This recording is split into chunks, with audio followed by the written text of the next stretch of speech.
Hello hockey fans and welcome back to another video. Now that the new year is well underway, the National Hockey League has entered its 106th year of operations. From its humble beginnings back in 1917 to its multi-billion-dollar empire of today, the NHL has seen plenty of unforgettable moments over the last century and change. It's also had 3 different lockouts, but let's focus on the positives, shall we? Since the league has been blessed with countless superstars, and since the record books have been rewritten numerous times, what better way to start the year than by diving back into the history books and highlighting the highest scoring player from every single season so far. It might take us a little while since there's well over 100 years of league history to unravel, but exploring the legends of the past should help us to further appreciate the superstars of today. So in today's video, join me as we explore every top scorer in NHL history. Now before we begin, I just want to clarify that we are only looking at the players who scored the most points by the end of every regular season. We're not looking at playoff numbers, the league MVP, or any other award winners that year, just the most productive player during each regular season. I mean, we could look at every winner of a certain award in a future video, but you'll have to let me know if you want to see that in the comments below. Anyways, let's get on with it, shall we?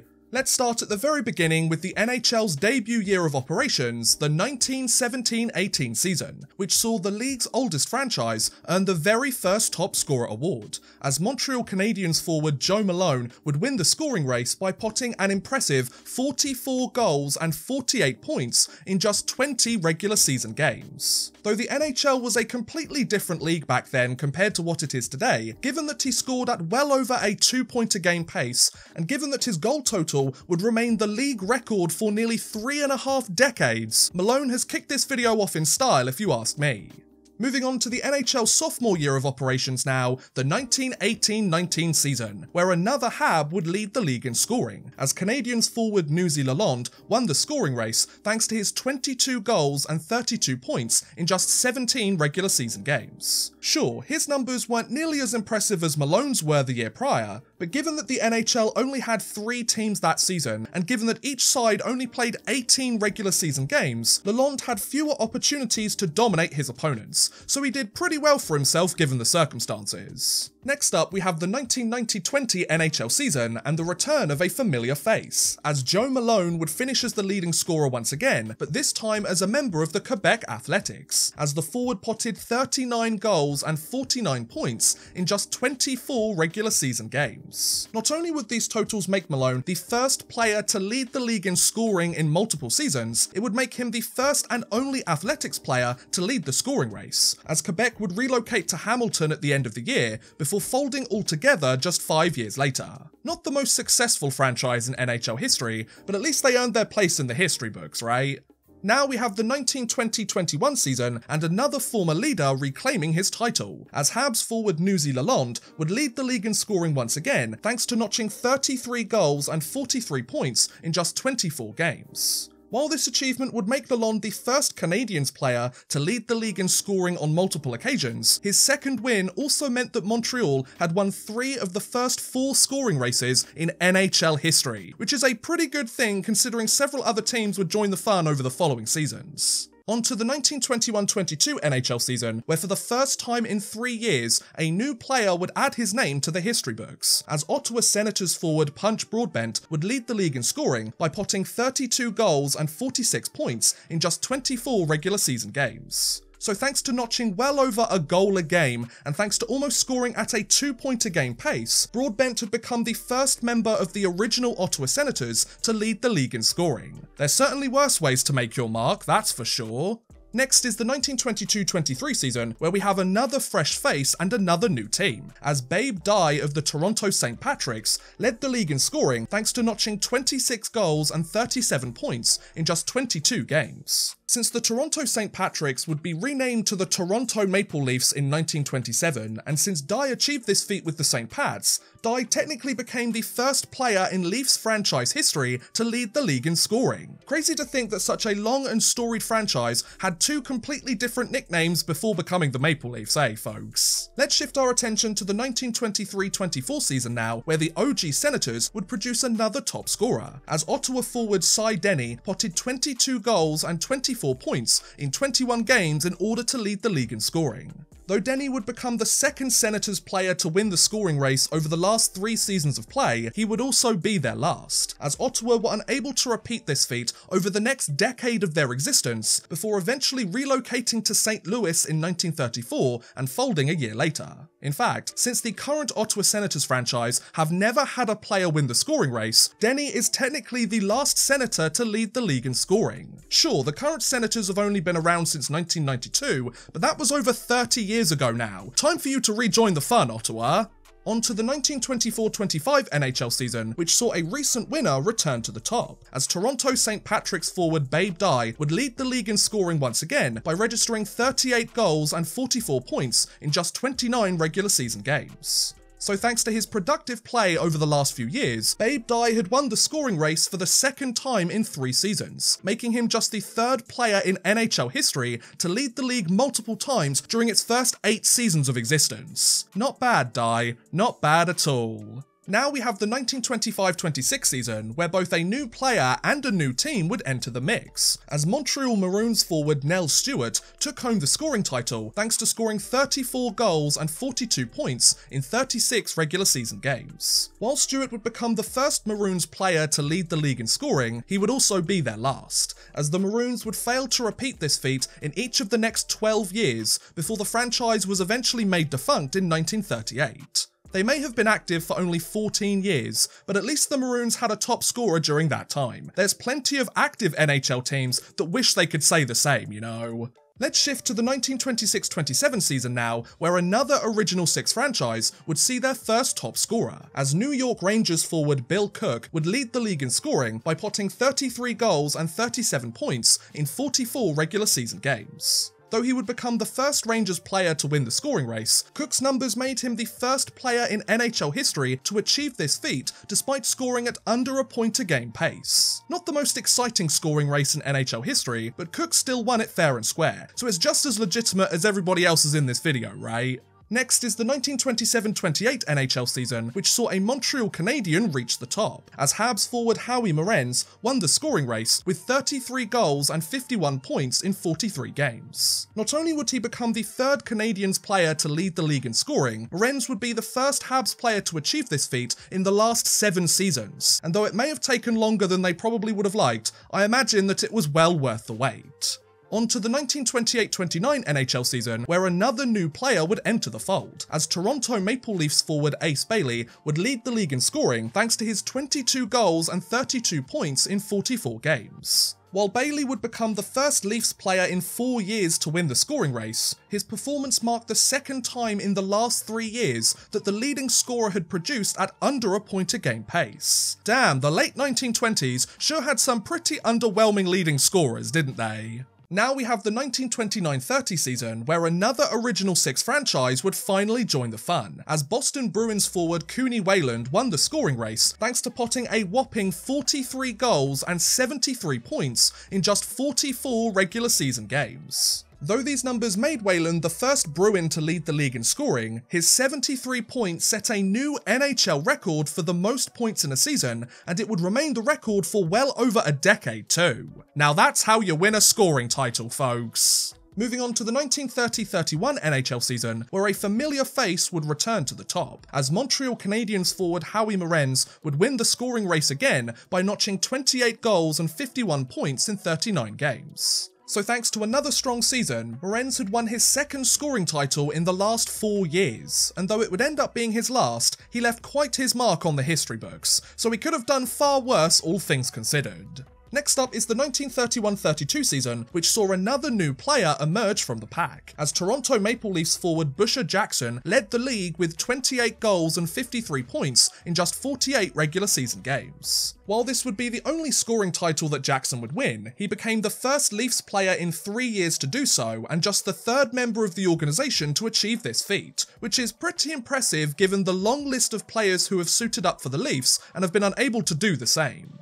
On to the 1932-33 NHL season, where a familiar face returned after a lengthy hiatus, as New York Rangers forward Bill Cook was crowned top scorer once again thanks to potting 28 goals and 50 points in 48 games. Not only would Cook earn the second scoring race of his NHL career, this feat would set a new league record for the longest time between wins, as it took him 6 years after his first victory to do so. It may have taken him a while, but if that doesn't show longevity, I don't know what will. Let's shift our attention to the 1933-34 season now, where another Leaf would lead the league, as Toronto forward Charlie Conacher would win the scoring race by notching 32 goals and 52 points in 42 regular season games. Speaking of Conacher, the following 1934-35 NHL season would also see the forward lead the league in scoring once again, as Conacher potted 36 goals and 57 points in just 47 games. So thanks to his consistently high production over the last 2 seasons, Charlie Conacher became the first player in NHL history to win back-to-back scoring races. Considering the league had been around for nearly 2 decades by that point, and given all the superstars that were unable to achieve this earlier, Conacher had put himself in a league of his own. Now we have the 1935-36 season, where the scoring race would be won by a new player from a new team, as New York Americans forward Sweeney Schreiner scored 19 goals and 45 points in 48 games. Similarly to Conacher before him, Schreiner would somehow repeat his success during the following 1936-37 season too, as the forward notched 21 goals and 46 points in 48 games. So not only did Schreiner become the first Americans player to lead the league in scoring, he also became the second player in NHL history to win consecutive titles too.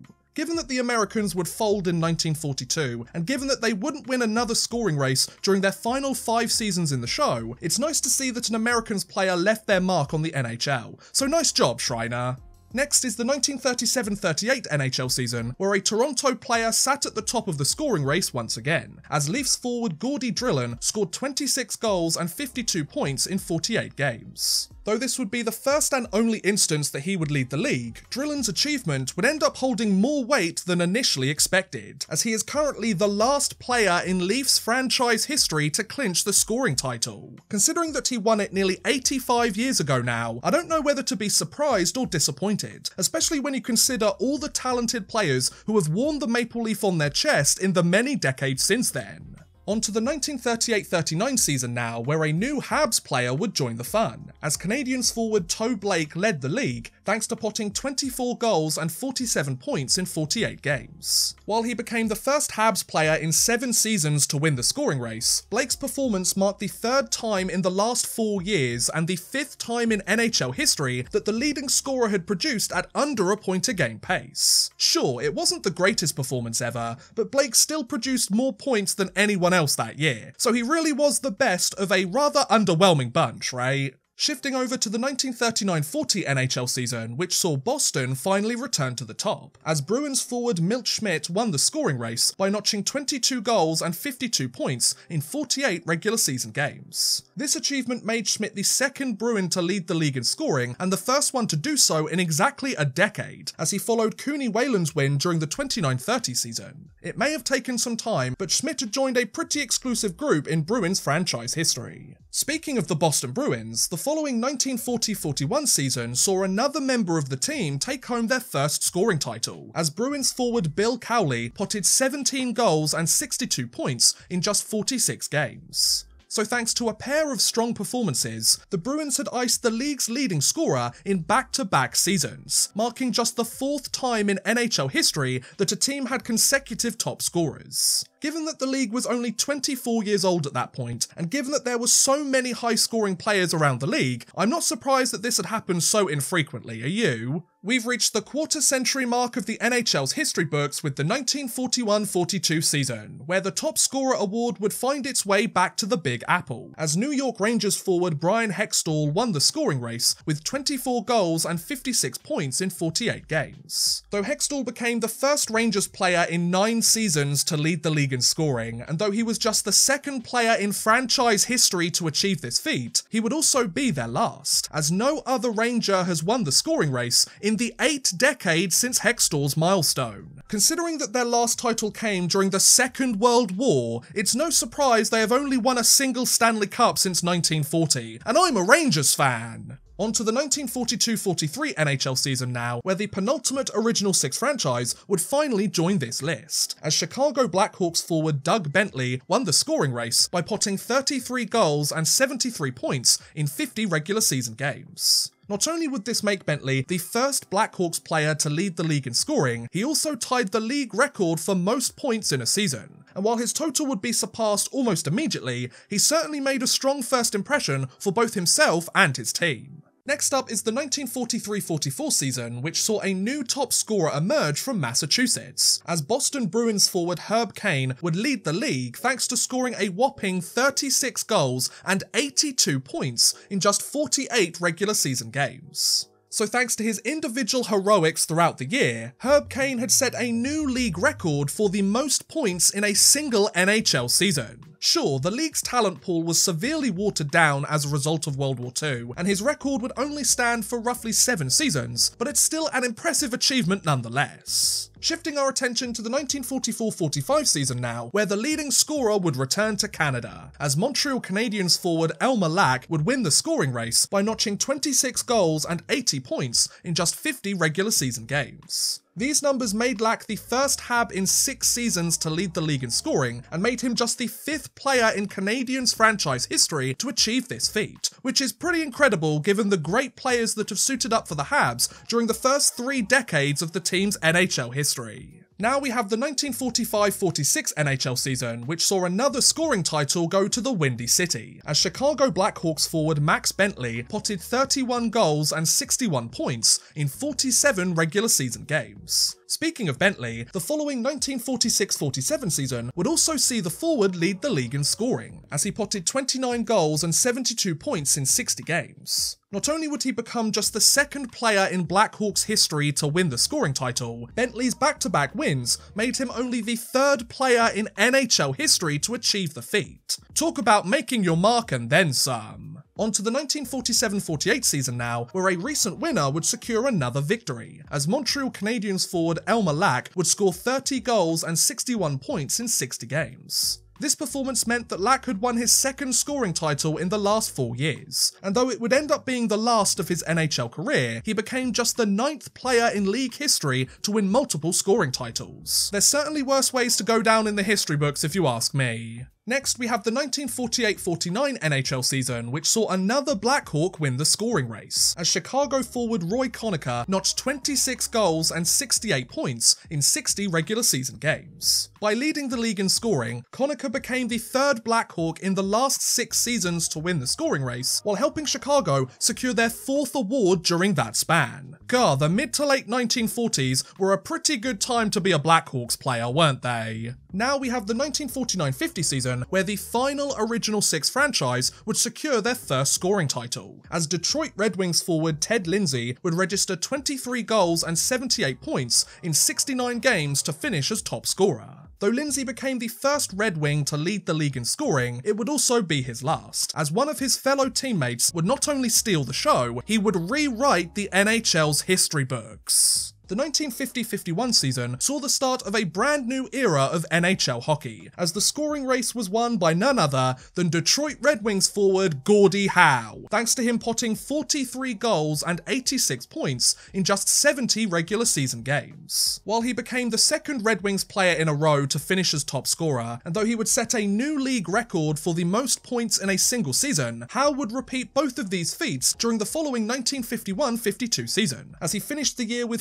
47 goals and 86 points in just 70 games. Though no NHL player had ever won 3 scoring titles during their respective careers, Gordie Howe would somehow achieve this feat in consecutive seasons, as he led the league again during the 1952-53 season thanks to his astonishing 49 goals and 95 points in just 80 regular season games. Unsurprisingly, these numbers set new league records for the most goals and the most points in a season in NHL history, surpassing the previous record that he himself had set over the last 2 seasons. They don't call him Mr. Hockey for nothing, folks. Now, if you thought that Howe was done there, oh boy would you be mistaken, as he would lead the league yet again during the following 1953-54 season, as the forward potted 33 goals and 81 points in 70 games that year. So thanks to his legendary performance during the early 1950s, Gordie Howe had cemented his reputation as the best player in the NHL. He became the first player in league history to win 4 consecutive scoring titles, and he had broken his own scoring records en route to a special place in the league's history books. If all of that doesn't prove just how incredible Gordie Howe was, I don't know what will. The 1954-55 NHL season marked the first time in half a decade that somebody not named Gordie Howe would lead the league in scoring, as Montreal Canadiens forward Bernie Geoffrion won the scoring race thanks to notching 38 goals and 75 points in 70 regular season games. This performance marked the first time in 7 seasons that a member of the Habs had been crowned top scorer, and it would kickstart one of, if not the most successful run of leading scorers in Canadiens franchise history. Speaking of Montreal, the following 1955-56 season would see the Canadiens win another scoring race, but with a different member of the team, as Habs forward Jean Beliveau finished the year with 47 goals and 88 points in 70 games. Though he became the 7th Canadiens player to lead the league in scoring, Belivau's win marked only the 2nd time in franchise history that Montreal had won consecutive scoring titles, and given that the first instance took place during the opening 2 seasons of NHL history, Geoffrion and Beliveau had achieved quite the impressive feat.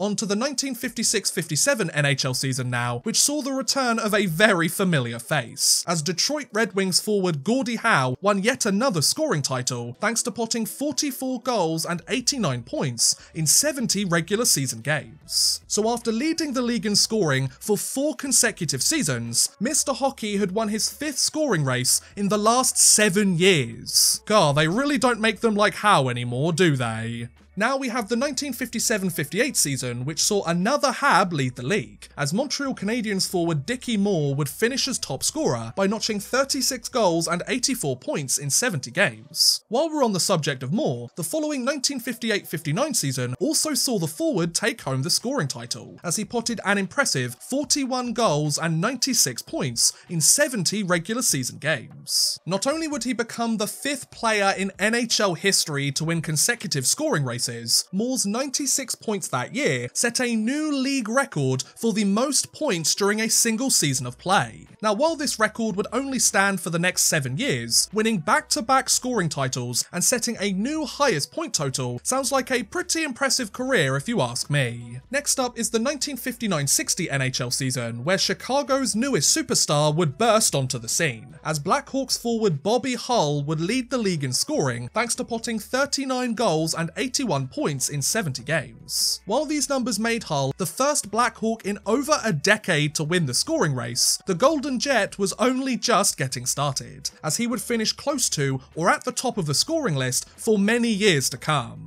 Shifting our attention to the 1960-61 season now, where a former winner would return to the top after quite the lengthy hiatus, as Habs forward Bernie Geoffrion notched an incredible 50 goals and 95 points in just 40 regular season games. Not only would this mark the 2nd time in 6 years that Geoffrion had led the league in scoring, this also became the first time in NHL history that a leading scorer had registered 50 goals in a year. It wasn't the first 50-goal season the NHL had ever seen, of course, but with numbers like that, you can see why he earned the nickname Boom Boom, right? On to the 1961-62 NHL season, where a familiar face would win another scoring title, as Chicago Blackhawks forward Bobby Hull took home the award thanks to potting 50 goals and 84 points in 70 regular season games. Though he would lead the league in scoring for the 2nd time in 3 seasons, Hull became the 13th player in NHL history to win multiple scoring titles, and he was only the 3rd player ever to reach the 50-goal plateau, so he had certainly earned his place amongst the league's elite, you know.